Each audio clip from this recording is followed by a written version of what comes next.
I'm Kimberly Leonard from the PIF News Network, and we're at the Guildhall in London for the Global Wealth Conference. I've been speaking to David Haig. He's from Brand Finance, and they've just created an index of the brand value and strength of asset managers and sovereign wealth funds.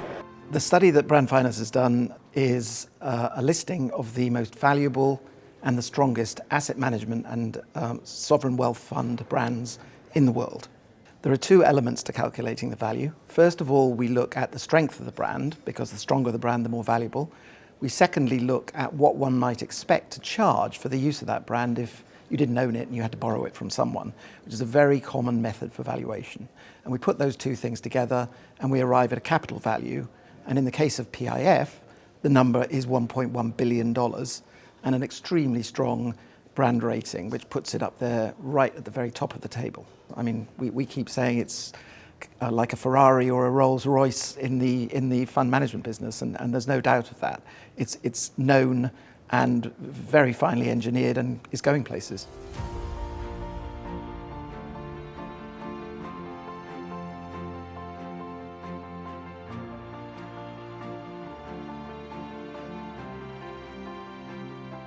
What were the broader perceptions around PIF's brand that you found? We asked a lot of different questions, but two things in particular.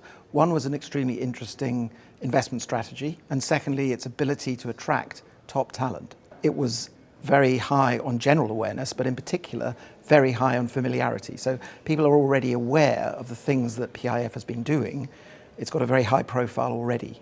Now, the other thing you looked at was a brand strength index. So how did PIF do when it came to that? In the case of PIF, it achieved an A+, and the highest you can get is a AAA. So it's doing very well considering the age of the brand.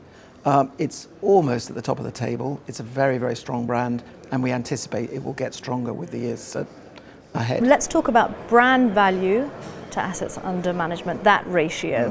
What's the significance of that ratio, and how have you found that correlates to how a sovereign wealth fund is managed? The value of the brand is significant because it's demonstrating what value the brand is actually adding to the business of the fund. It enables a whole range of different economic benefits, and that's why it has a value. So what it demonstrates is that the fund is being extremely well managed and generates premiums in terms of incremental assets under management, fees that can be achieved, the ability to recruit staff and keep costs low. That's what brands do. And so it's a reflection on the good management of the fund.